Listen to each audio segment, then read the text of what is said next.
Hi guys, welcome back to the AM Club. We are live on MX24 television. Guys, let's talk about this beautiful woman who is done amazing and it's worth talking to her to share her experiences so that it will motivate you and I. You may have heard about that popular food services, Silver Refinery Food, and I'm sure that by now you're asking, why is it so important to talk to this woman? You'll get to know in a while. Let me just tell you a little bit about her, okay? So our motivator for today is the CEO of Silver Refined Foods Limited, born into a family of 9 at Kumasi, the Ashanti regional capital. She is a twin, a twin and the fifth child of Mr. and Mrs. Ariadem. Now, having completed her secondary school education in 2004, Mrs. Adodankwa got admission to pursue biological science at KNUST from 2005 to 2009, where she came out with second-class upper. Ooh. Now, in June 2018, Silver Refined Food Limited was duly registered and business commenced. But guess what? In 3 months, she couldn't even serve a plate of food. What story cannot even motivate you apart from this one? Guys, let's welcome. Hi, beautiful woman. I was asking why did she bring us food? Mrs. Adodankwa, I know your name. Oh, don't worry, another time. Okay, yeah. Welcome to MX24 Studio. Thank you. And this morning we are privileged to talk to you because you have done so much and we want you to share with us your journey. So you're a twin? Yes. Is your other one a male or a female? A male. A male? Yes. Okay, what does he also do? So he works at SNIT, yeah. Ah, yeah. Okay. Tell me your journey. Apart from all of that, for reading biological science, why did you want to even go into food? Okay, so I kind of found myself around medical students and nurses. And, you know, it's cool to be a nurse or even a doctor. Today is prestigious and your parents would love to see you be a doctor or a nurse. So I kind of love to be that one day just to make my parents happy.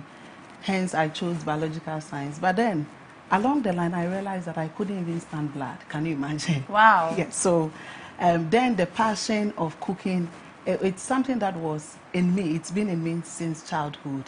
I just took the opportunity, and then here we are, a thriving business today. How did your parents feel? My dad was deceased then, but my siblings, they wouldn't understand. My sister, for instance, would tell me that, why would you leave, you know, I was teaching at the Roman Grade School, so I remember I told them at a point I am going to do food. So she in particular told me that, no, you should stick to teaching. I mean, it's prestigious. And also the secure job. Yes. No matter what, at the end of the month, your salary is assured. Unlike going to start something where you have to fend for yourself and probably fend for the other ones. Right. They didn't take it lightly, but now they are proud. So Before proud. we even get to the point where they are so proud, let's start from the beginning again. So you're the fifth of 9 children. Yes. Wow. 7. 7. Yeah. 7. Yeah. Okay. And so at home, what was growing up like for you? Okay, so I grew up in a regular Ghanaian home where, you know, Mrs. Adoda, tell me what a regular Ghanaian home where is. the father and mother are present. Okay. And then you have senior siblings who would discipline you. All right. They will not wait for your dad or your mom to come and discipline you when you mess up. Okay. I was a bit naughty, so you can imagine the discipline I've gotten since childhood. But it's all worked out. Okay. It's made me who I am today. Okay. What secondary school did you attend? St. Monica's. I'm a Buncherian. Okay. Share with me some of your experiences in secondary school. It was, like I said, I was naughty, a hardcore sort of. I've become calmer right now. Yeah. But it was good. I met great people who, and when I started business, they were all in support till date. Right. Most of my mates still support me. Okay. Do you not miss the whole idea of wanting to be at least reading, nursing, or something in the medical field? Sometimes when you wake up in the morning, do you not just miss it? Honestly, I don't, because food is related to science, by the way. Sure. So for me, I'm fortunate. Because I kind of blend my science with what I'm doing. So it puts me, you know, it sets me apart. Okay. Because of the science background. Okay. Let's talk about the first day you nursed that idea to start the business. How did you come by the name, actually? Silver Refined Food Limited. Okay, so I'm a firm believer. And I chanced on a scripture in Psalm 12, verse 6. which says that for the word of the Lord is as pure, is as silver refined in the furnace of fire, purified 7 times. When I saw the silver, it really caught my attention because along my life journey, I was going through certain things. So I felt, okay, God is refining me. So I had that at the back of my mind that one day, should I open a business, it could be whatever, I would name it Silver Refined. Beautiful. Yeah. Whatever it is, you would name it Yes. Silver Refined. Yes. Coincidentally, it merges with what we are doing. A silver that is refined. Yeah. Can you imagine Ingredients putting, refined to food. No. That's so beautiful. What is that one thing that you went through? As you have said, you said you were going through a lot. But what's that one thing that has left you to be who you are today? That's been guiding you. That event or episode in your life that you went through, which it probably, I think, led you to that scripture you even found in the Bible. What was that one thing? Okay, so it's not too much. It's just human nature. So at a point, I wanted to do my master's in the UK, and then things became hard. Apparently, I had traveled to UK so many times, but just this particular time, going back was so difficult. So I felt, that was too much for me. Yeah. I can understand having access to something every day, And just then- when you need it so much, it's taking away from you. How much did you use to start your business? Where did you get it? This is okay. So, this is what happened. A friend, a roommate from university, called me one day and said she was in Netherlands and she was getting married, and she knew I loved that kind of stuff. So she asked if I could connect her to somebody to do the catering, and then I just chipped in. I could do the catering for you. At that time, I was doing my teaching job. So when I said it, Amma knows that Josephine will blow it, and then that was it. So I didn't really have money to say that I'm starting with this particular money. Okay. It was the money my friend gave me that I used to start. What was the feedback like? So, you always think you're a great cook until you have cooked and people are eating and you are just watching to see their facial expression, their comments. You may have cooked a lot, but that will be the first commercial-based food that you did. Yeah. Were you nervous? How did you feel? So much. I have always, cooking for a smaller group of people is not the same as I'm telling you. So I remember the engagement. I did both engagement and wedding. The engagement was worse. It was the way I wanted it to come out. It couldn't come out that way. So the taste or the whole feel? You can picture something. When you get onto the field, you realize that it's not as you think it is. It's not easy. So the engagement it didn't go as planned. Okay. But then we picked the pieces up, we talked through. I realized I needed 1 or 2 help. And then, trust me, on Saturday, she was so surprised. Everybody was surprised. But that's a good friend. She would have changed her mind that, okay, the engagement didn't go well, I'm taking somebody else. Amma, thank you. Oh, today she looks back and she's so amazed. She's proud. She couldn't be prouder than seeing somebody you gave an opportunity to, and now by the grace of God, she's everywhere. Yeah. So that was your first major breakthrough. How did it continue? Was there a breaking chain? Did it continue for you easily? How did it grow finally to become silver refinery foods that we see today? Okay, so just like any other business, it wasn't easy because right after Ame's job, I still had to continue my regular job. And then one thing led to another. My husband's friend was also getting married. I took it. So that has been it. And one referral from one to another. So that's how it's been. Okay. Yeah. What's the worst job you have taken before? Okay, so 4 years or so ago, we catered for someone. And then when my people were leaving, we took so much to the house. So one of my ladies decided to take the shitter that was left. And as she was leaving, there was a security man who started hooting that they've stolen shitter. Can you imagine? I was there, and I remember I was pregnant then. I cried. Oh, but it wasn't you, it was your worker. So when they started hooting at her, they brought it to me. Oh, not to hoot at me, but they were like, Madam, Onipano, wa fashitone de ko. I felt so belittled. Like, what is shitter? After all, we brought so much. So Yeah. even if she's taking the shito and you would want to keep it in the house, there's a way to go about it, not to make it sound as if, you know, we are bad people. We are not. We are not. So you were pregnant. How many kids do you have now? I have 3 kids. You have three kids. Wonderful kids. Beautiful. Yes. Do they understand the job that you do? Has My any of them daughter, taking? No. So I have a 9-year-old daughter who I'm trying to. I want her to one day take after me. So I'm just trying to nurture her along that. Does she look interested? She's is young to still want to know, but she is, because anytime I go for events, she's like, "Mommy, I want to go with you." And you know, she comes up when I'm trying to maybe draw a structure or something. She comes around and then she gives me ideas. Josephine, I have this question for you.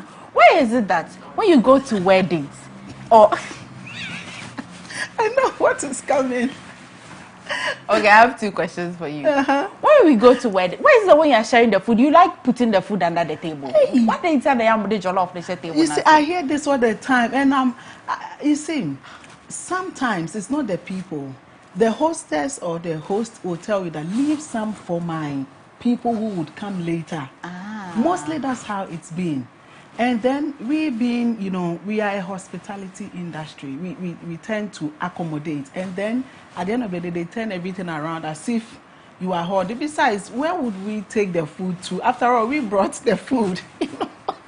Okay, during your services, what's that one interesting or worst thing you heard that you probably laughed over it, and when you think about it today, you still laugh about it? It comes back to somebody saying that, like you are stealing my food. that kind of, you know, it's not a nice thing when you hear, especially when somebody comes to the table and then maybe per the instruction of the host or hostess, you limit the quantity and they're like, you know. Sometimes I think about it and I'm like, we have food at home. We have food at the kitchen. Why would we take? But our culture as Ghanaians, you know how we love our food. Food unites us, and it's the same food that will also separate us. Exactly. How are you able to control pressure?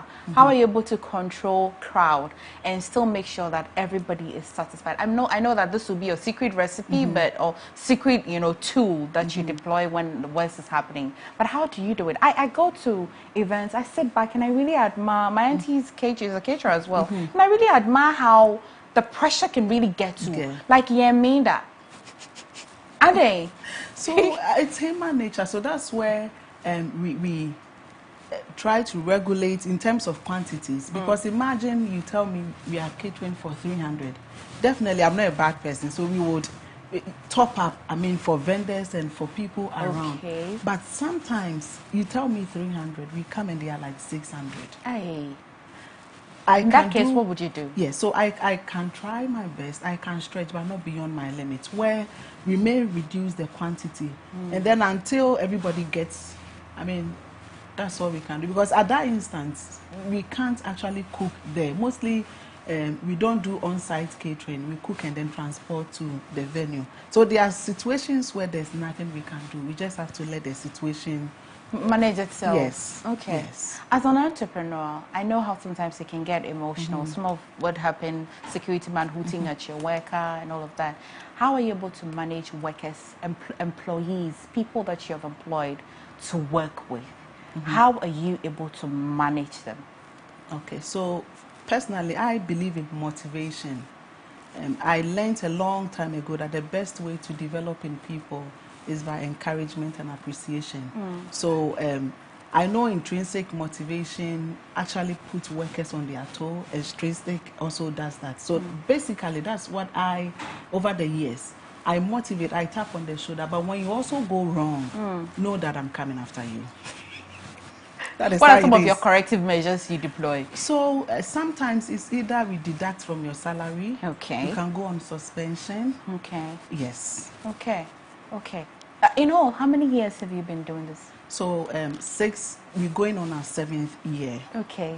And given the opportunity, if you ever leave this planet and come back, would it still be something you would do? 100% yes. What's your house special? The best food you cook that, like, when I sleep and wake up and I eat, I know that this is from Silver Food Refinery. So our silver lies jollof. In fact, you do anything for our silver rice jollof. Really? That's one thing we are known for. It removes one. One. Mako, bako, Hey, bako. hey. We are best at it, yes. Okay. How's the business like? I know that it's emerged from Kumasi, but how are you catering and servicing the whole of Ghana? Okay, so we do outside catering as well. There are people who would want to engage you out of Accra. Okay. There's a way to go about it. So should you contact us and tell us maybe you have an event in Kumasi, we may have to move the kitchen temporarily to wherever you would want it to be. Okay. Take me back to the time that you wanted to read your master's degree.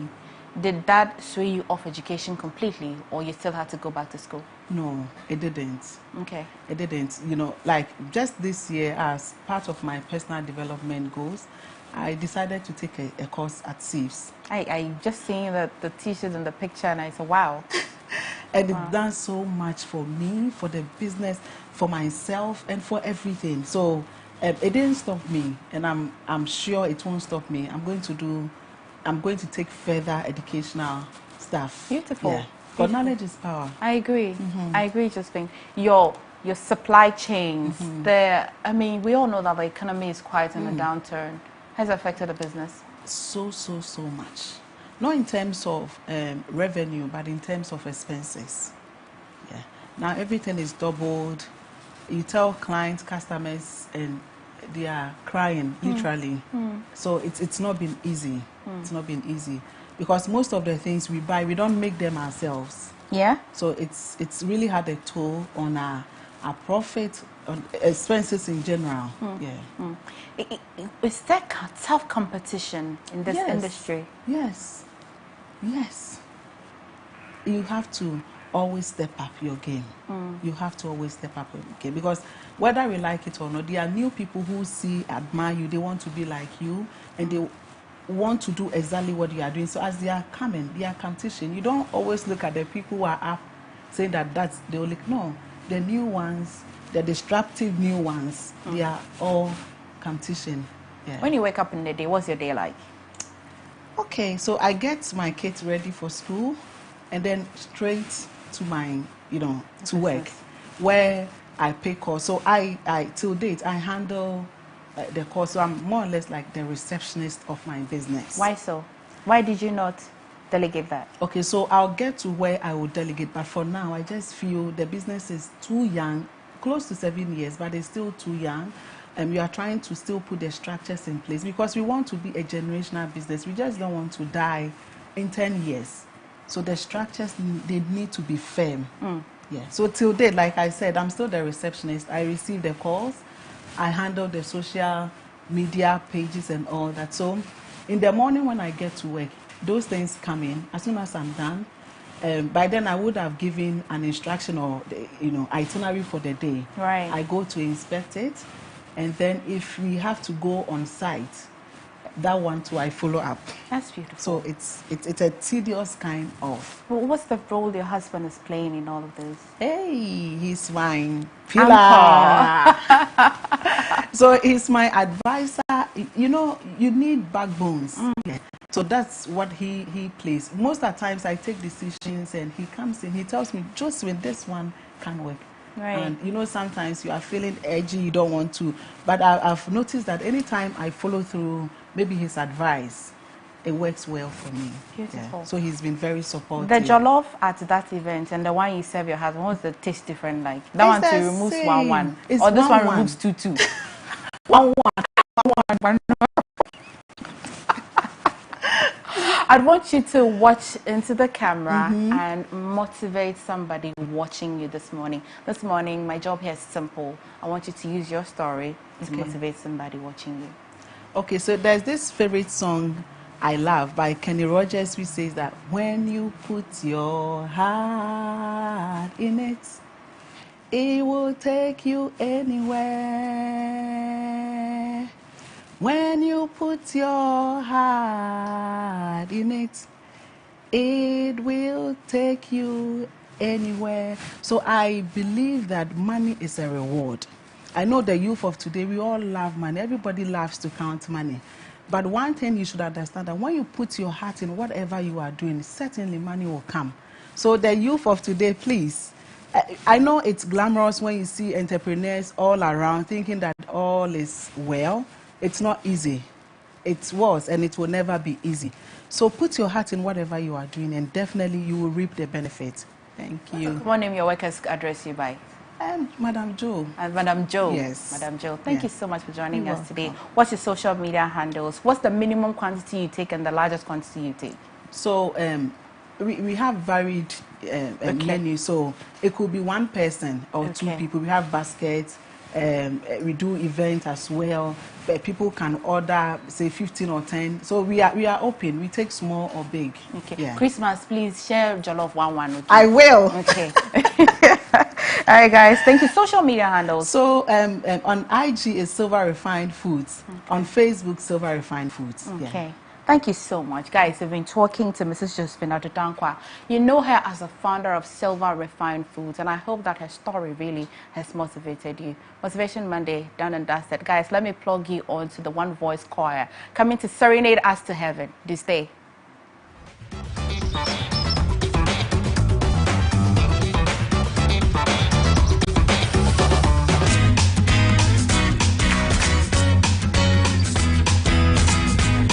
Hello, welcome to on the AM Club. I am Dr. Evelyn Roberts.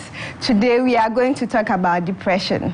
Sometimes people go through some emotional distress and they may not be sure what is going on